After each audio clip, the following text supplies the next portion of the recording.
And we are back. Yep. What are we doing tonight, Colin? We are flipping it around, shooting from the hip, some catchy phrases like that. We're flipping the script, shooting from the Flipping the hip. script. That's Don't you it. give me That's no it. lip. Yeah, all right. Let's hear it. What you got? What do you got next for me? All right. So we've covered early Dan. We've covered musical Dan. I kind of want to cover now. What's your feedback to the musical community, to the youths coming up and things like that? I did have one on here that I didn't touch on before that I wanted to hit real quick on first. I did want to talk about Sumkali.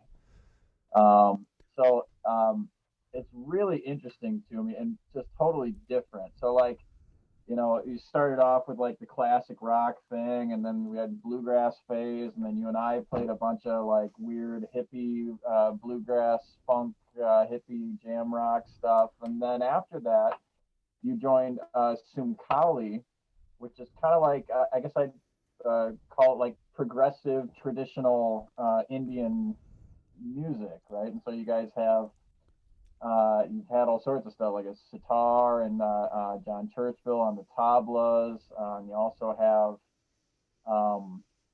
a specific Indian violin along with saxophone and all sorts of other stuff. And it's just radically different than most things any folks in our circle would probably play for the most part. So I guess I'm curious to hear about your experiences with Indian music and Somali and that kind of stuff. Yeah, well, I think that kind of came up because Back 40 had disbanded, and we were doing like one reunion show a year or two. Yeah. But you still we all still wanted to play music, but we've been doing the same thing for so long. Yeah. And one thing I just want to play with some different sounds, just and that's one way to do it. Yeah. Like no drum kit and stuff like that. And then going back to like that early. Just back us up for a second. Yeah. For folks who have no idea what this is, tell me about some Kali. Tell me about that type of music and like what's it all about there. So it's based in traditional Indian music, and there's always been traditional Indian musicians in the group, but just out of necessity, probably just pulling other musicians in, like maybe bass, and there's not traditionally a bass player in Indian music. And probably not too often the saxophone player, but we kind of just pulled in those musicians, but from what was it, Indian Music Night at Crazy Wisdom. We invite people to sit in. Yeah. Some of those people kind of it sounded cool, and they weren't doing all traditional Indian stuff, but they could. All the musicians were good enough to play something that fit with it. Yeah. And along the way, you kind of started learning more and more of the little tricks in Indian music, what was really going on in there. So it's collecting. It's usually a blend of traditional Indian musicians with Western musicians. So it's like a cross current global collaboration, and that was cool too because we get to play all sorts of different kinds of music again, like Back 40 did. But there's this other element to it that was there, which was new. So it was cool to do something new. And that's kind of a thing that just presented itself to me after Back 40 was done playing regularly. I was kind of done. I was done. We were all done with the regular, all the time late night bar shows, right? Yeah. We wanted to play music, but we just couldn't do it all the time like that. And those late nights were starting to get to me. I was older than you guys. So some colleague kind of came along. And I was like, wow, I was always into this, John McLaughlin, Mahavishnu Orchestra, Indian music mixed with rock fusion, jazz kind of stuff. Yeah. And I just got a call. Their sitar player couldn't make a gig, and they wondered if I could sub. It originally started because I did one Indian music gig with Dave Sharp, his World's group at Carytown. So that happened, and like, oh, let's try Dan. So they called me for the gig, and I was like, oh, what do I do? I don't like. What do I play? Am I playing the chords? Am I playing the melody of this stuff, or what's? I didn't know what to expect. Yeah. And I came into it not knowing anything, and I probably pretty sucked the first gig because I didn't know what the sound they wanted was, but they were doing some jazz standards and stuff too, so I should have known. Well, I could play the chords, but I didn't really know what to expect at all. Yeah. Right? But I learned that first gig, and like they kept calling me back for other gigs, and I kept getting a little better each time, knowing what was going on, what I could add to the sound.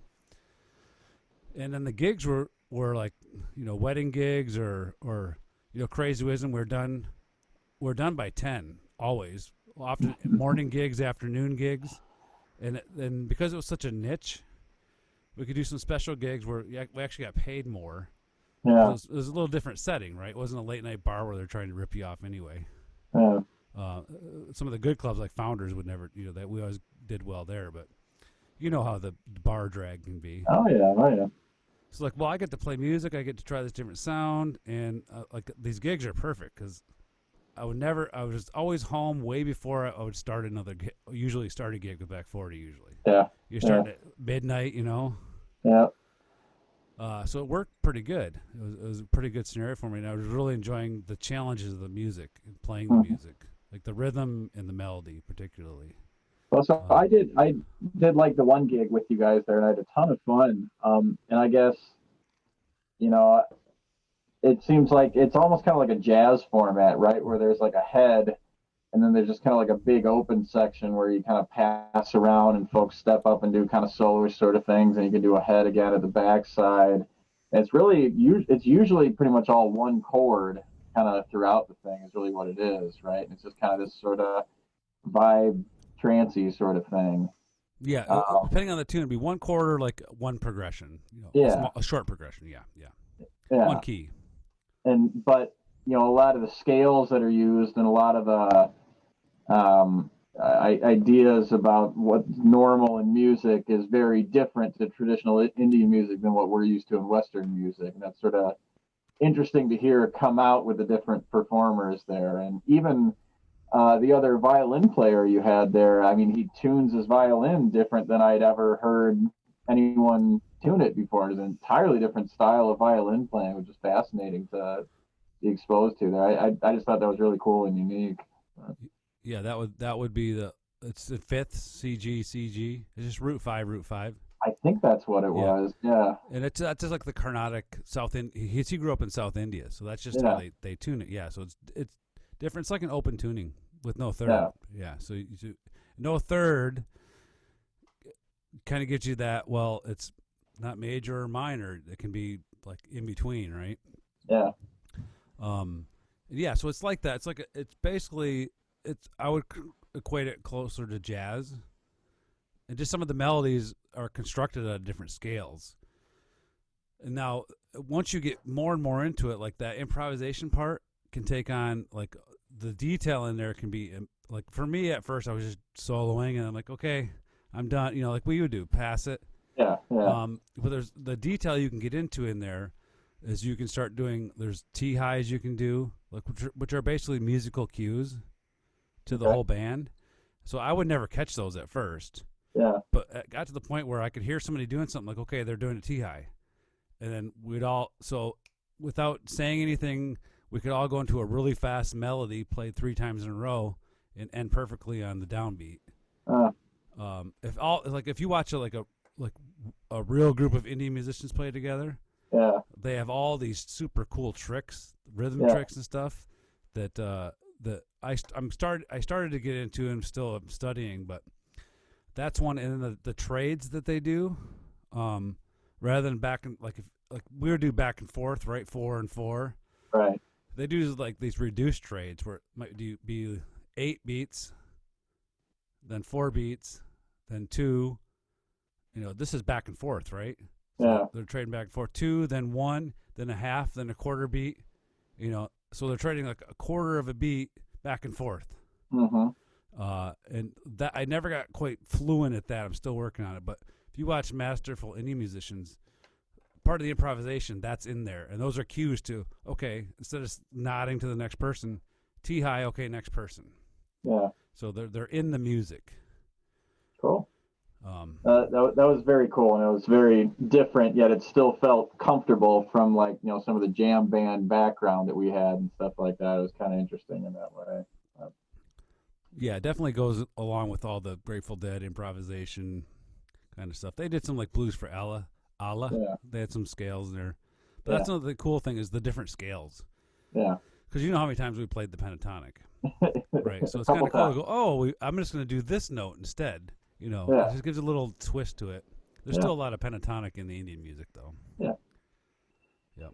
Well, so we talked about kind of Black Dog was the first spark, and you've had lots of other sparks that you've chased down. What is your ear right now? Like, what's firing you up, and what are you chasing right now? Well, one of the things is getting into back into that first stuff, like the original rock stuff. Yeah. For my son Coda. Uh-huh. Because I can see him going starting to develop a musical taste and knowing what he likes, and it's kind of that same stuff I liked when I was his age. Because it's just I don't know, something about it, boys and rock and roll, Yep. But as far as playing, one thing I'm really getting into now, I want to get back on the songwriting, but is playing chord melody stuff. Yeah. So trying to play stuff that seemed impossible to me before, that has where you're playing the bass line, the chords, and the melody at the same time. So I'm working on pieces where I do that, like cover versions of songs for right now, because who's the guy I'm thinking of who's kind of funky who does that? I can't think of his name right now. He's got a crazy guitar with like a bass thing on it and that whole deal. Can't think of him now. Are you thinking of Keller? Nope. That might come to me later. All right. Anyway, sorry. Go ahead. Didn't mean to derail you. Yeah. So I'll take a piece and sometimes I'll find a version of it that I want to learn. But you can take any piece and it's just so you're breaking down every musical element, the bass line, the chords, and the melody. How can I play all these at the same time? Of course, you can't do every single detail of every part at the same time. But that's like a good challenge, right?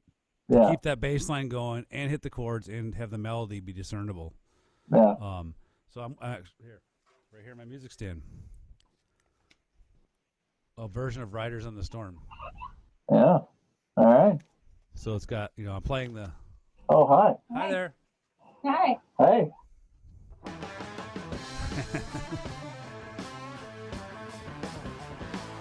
Are you there? All right, you just came back. All right, there we go. I got you froze for a while. Danny was looking at me. I'm like, okay. Oh man, And you weren't saying anything. Greatest stuff. We missed all the best stuff. And you froze. Right, yeah. I was telling Danny she should come in and she should ask you a question as well. Have you thought about what your question would be? Yeah, because this is what all the ladies at the Back 40 concerts wanted to know. Oh. Yeah. Boxers or briefs? I'm a brief guy. I don't like boxers. Oh, they mess up my jeans. Like they feel like they bunch up. But right. briefs. Not white though. Not white. No, never white. Yeah. Obviously. Yeah. Okay. That's my question. That's what you got? Yeah. All right. Thank you, wife. Yep. All right. Bye, Danny. I know Colin's a boxer guy. I'm a boxer guy. Have I showed you my underwear before? Are we a little bit too close? Well, we've been on the road together a lot, so I know. Yeah, you're definitely a boxer guy. Yep. Yep. All right. So back to our advice for the next generation here, I think. So, I guess just in general, what advice do you have for other young musicians in bands and playing with other folks and all that kind of stuff? I would keep doing things that make it interesting for you. So keep trying new music, whatever. Like for me, I was saying like the Black Dog moment, that Stevie Ray Vaughan moment. Follow those moments.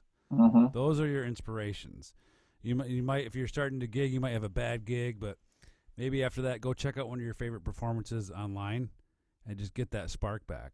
Mm-hmm. But the main thing is this probably because this is something I didn't do. I had some of the other skill sets and stuff, but if I was in a situation where I saw other musicians that I could go play with or go try to play with, and they were really good, I was intimidated and I would kind of shy away from it. Mm-hmm. And then also in the beginning, even when I was teaching, like you might be teaching guitar, but of course there might be a guy who's awesome at like jazz or awesome at just blues or awesome at reggae, and Mhm. you might not have all those skill sets. We're like, well, I'm a teacher. I should know how to do all that stuff really good. So I don't want to show that maybe I don't know jazz chords as good as I should, like back in the early days. And I should have just jumped into it and said, okay, what I don't know, I'll learn as I go. Yeah. So I'd say don't be afraid to feel foolish. Like Mhm. go out there and just put yourself into a situation. Just go for it. You live once. Just go try the experience. Go do it. Because the really good players and the really good musicians, that's what they did. They went and they played with people like really good people better than them that intimidated them, and they learned a lot from them. And so just don't be afraid to try those things out. Like Right on. don't be confident in yourself. Yeah. Go out and be adventurous, and don't be afraid to fail, and all that kind of good stuff. Yep. And also there's so many cool things you can do with music. Like maybe you might start guitar lessons, but maybe guitar is not. You've given it a lot of time. Maybe it's not your thing. It might be something like music production, or maybe the bass, or maybe keyboard. So if you really love the music, you'll find something to fall into. And they're all fun skills to have, and they're also they could lead to a career someday. Yeah. Especially the music production part, because like YouTube's down, but if it was on right now, it's probably back up. It probably is right now. Yeah. I mean, everything, music, commercials, TV shows, movies, video games, they're full of music. Somebody's creating that, and somebody has a job doing that. And, you can learn any of those skills. Yep. If you're creative, yep. Even if you don't have the fingers for guitar, or, there's lots of stuff you can do. Well, the digital music thing is so huge now too. There's a lot you can do, even if you don't play an instrument. You can still construct things in a different way. But, how many millions I think were lost from an hour of YouTube videos not being able to be played? None by me. I'm still figuring that game out. So I have I had like 51 subscribers on my original channel. Yeah. I started the Ripke Studio channel, and I think I'm up to 12. And after I started mine, Bidisha, who I just did in my last guest musician feature, she started one, and she's doing Indian vocal lessons. Oh, okay. And I'm like, well, okay, cool. You're doing some, she has like 5 videos or something. Yeah. 26,000 subscribers. Wow, really? She's like, yeah. That's awesome. She's like, vocal lessons are very expensive in India, and there's not many videos on Hindustani vocal lessons. Wow. So I'm like, wow. So she found doing well with the monetization and that kind of stuff on there too. I didn't ask her about it, but if she's not, she's closer to that path than I am. Yeah. For sure. But there's always new things to figure out. And obviously YouTube is not music, but I'm using YouTube to guide the music part. Yeah. So there's all stuff related and surrounding it that you can learn, like video production, and that keeps you on different paths that are productive. So. Cool. As far as so you've your career as an adult has really been all in music. What's your advice to young folks, either in high school or coming out of college, or wherever in their lives, that are considering a career in music? What's your advice to those sorts of folks out there on what they should know or what they should not know, or what's important or less important? What's your advice in that realm there?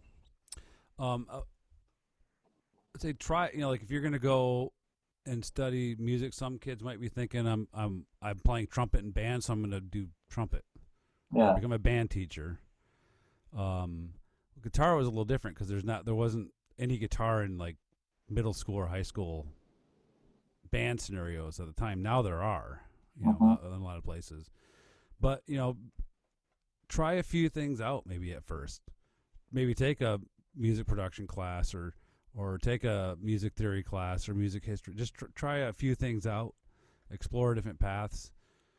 And then once you find something you really like for example, if you're in a band,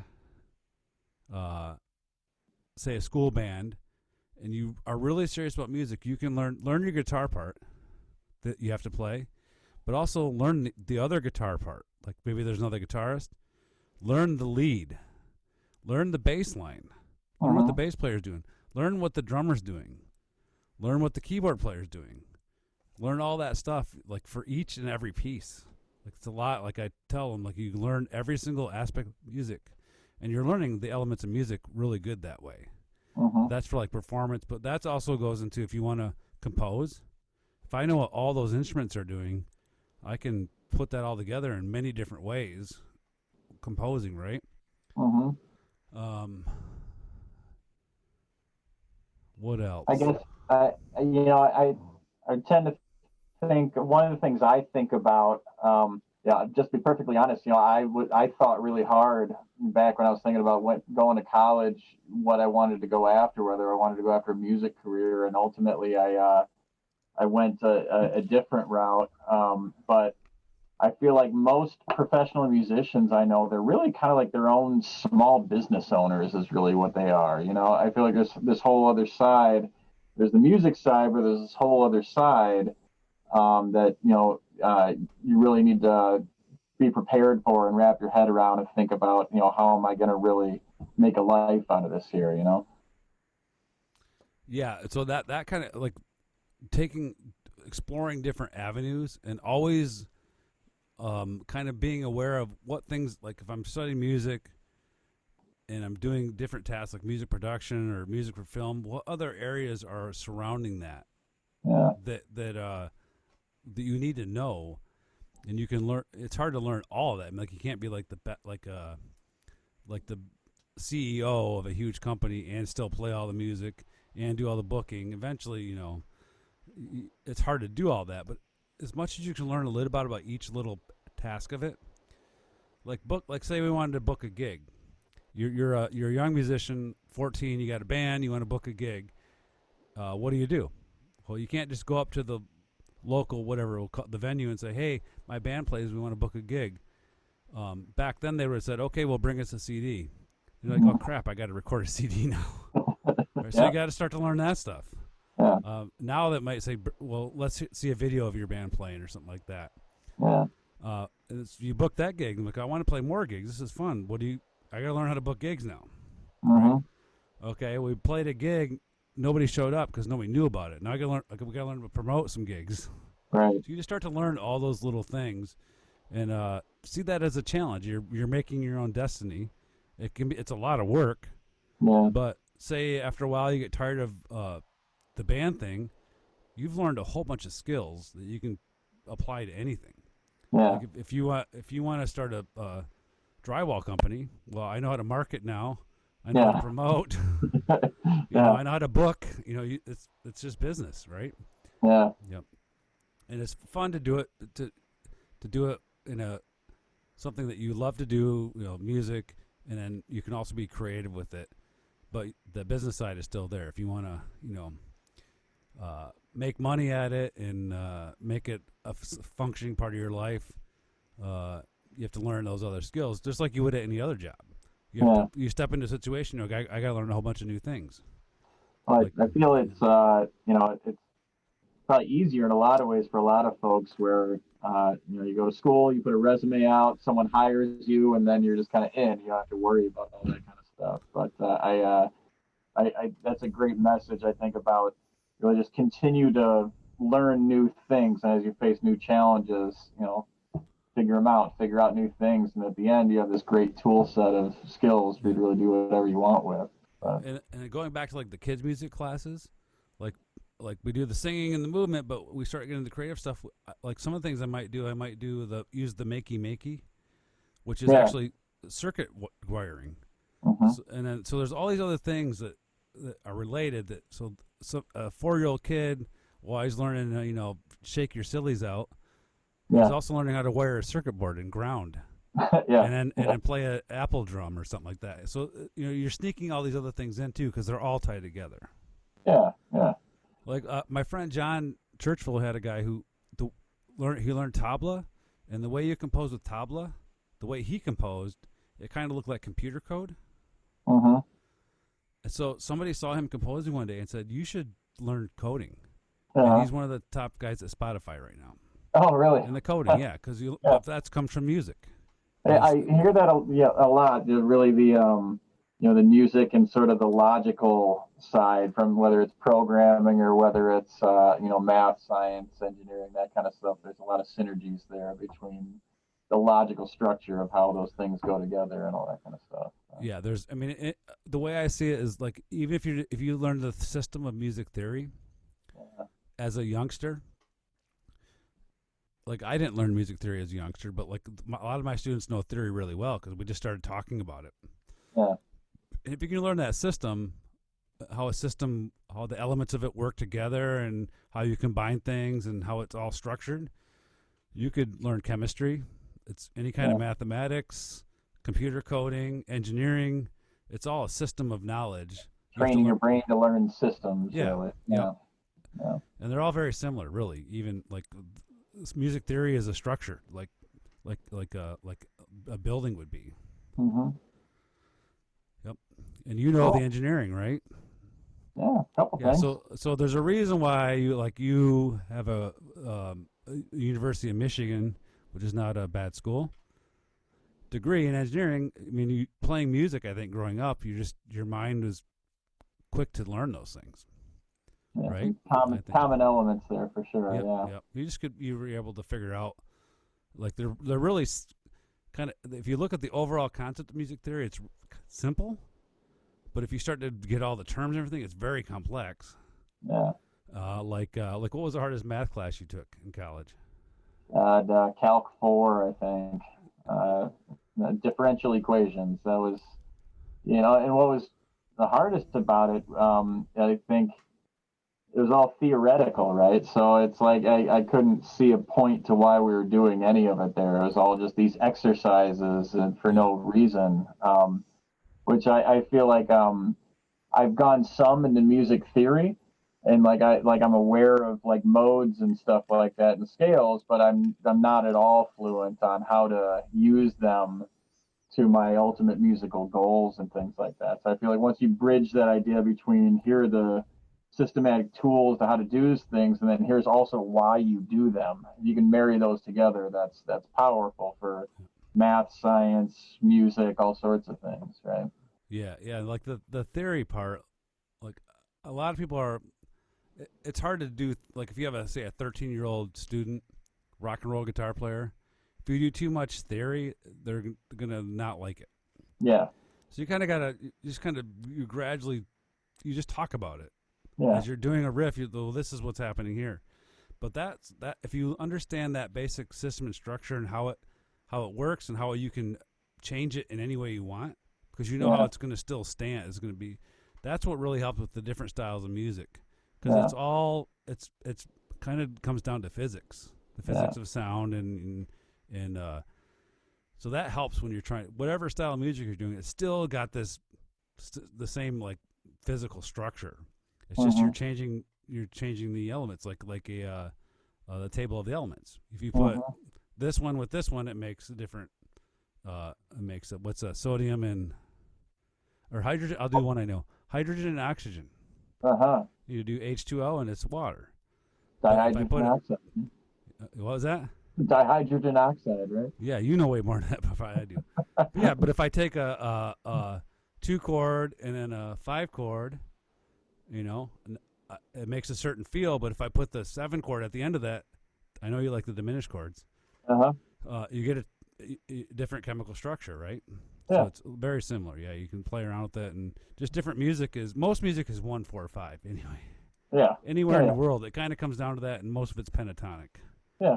So you start to see learn the tools, and also learn why it's cool to learn the tools and use the tools and stuff like that. Yeah. Like the pentatonic scale, I can play with a bluegrass groove with you, with a blues band, and with Sumkali. Yeah. And it's one of the first things I learned on guitar. Yep. All right. Well, I got one last one here. In your career, what are you most proud of?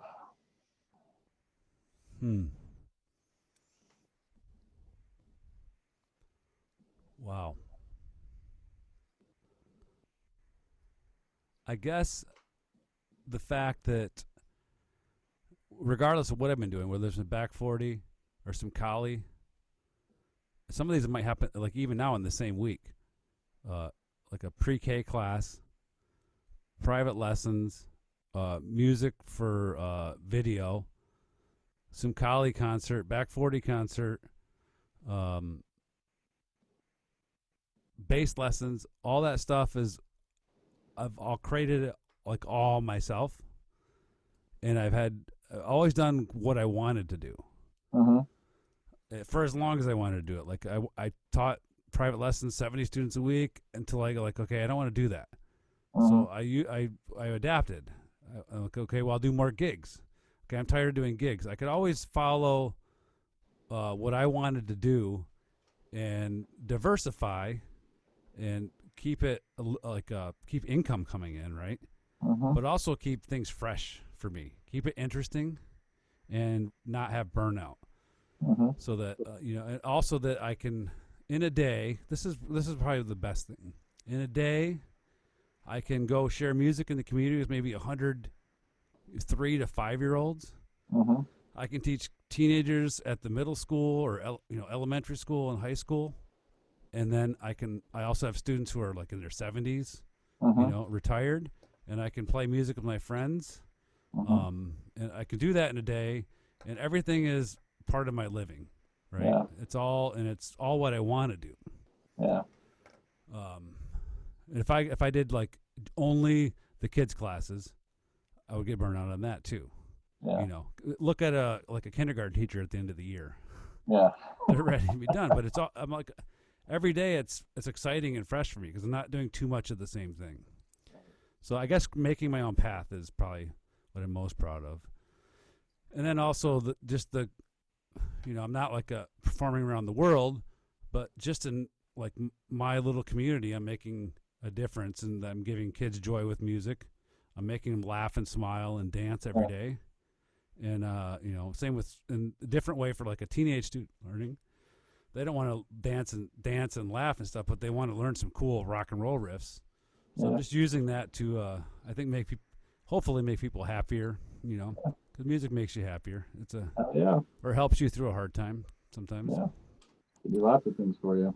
But I guess I could probably think of a better answer for that. But that's probably the gist. That's Making my own path and then making a difference in my community. Right on. Yeah. All right, man. Well, that gets me to the end of what I had here.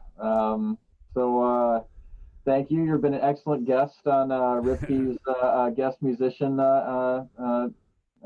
features here, and that was a hell of a lot of fun, man. Thank you. Yeah. Oh, thank you for flipping the script, shooting from the hip, and I guess you gave me some lip. You asked me questions, but.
Hypnotized by society's lies, let's get back on their path again and just let go. go.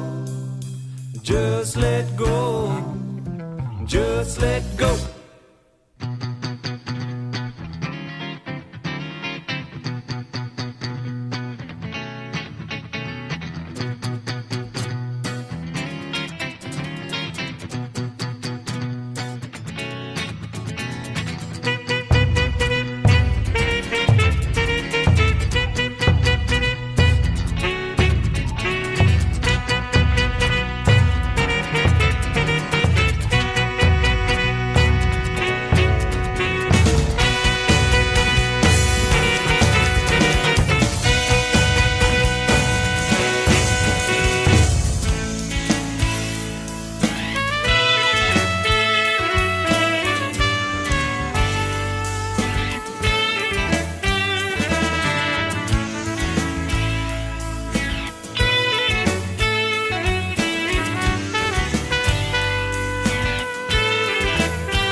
The old man wandered down the alley, and he went up the stairs of the house. He went right past his sister Sally, after flashing the gun of his spouse. Went through the kitchen to the bedroom, then he laid down to sleep for a while. He had a dream about an ancient tomb, when Adolf jumped on him and smiled, and he said, "Give me all these chains, I think I am drowning. Oh, give me a drink to get me by for a while. The band has lost its rhythm, I do think that it's sounding like the eternal song of the Nile." The old man left the house in a hurry, and he wandered his way up the block, when vision told him not to worry, 'cause time was no longer by the clock, and the clock is full of colors, and it pulsates as if it has life. Some of you will bow and pray, while others lay your head to the dark man's side. Adolf came back without warning, and it pushed the old man over the edge. His whole family, you know, they are still mourning, but Adolf knows that nothing is ever really dead, because voices and vision have told him so. He knows and feels it in his soul.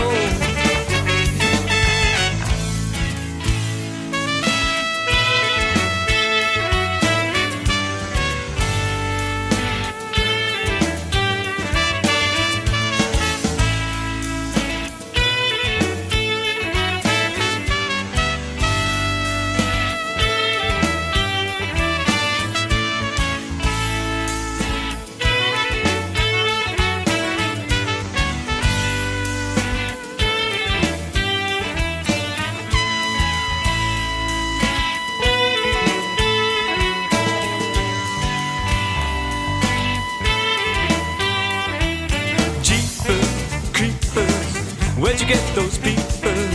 Gosh, I'll get 'em. How'd I get so little?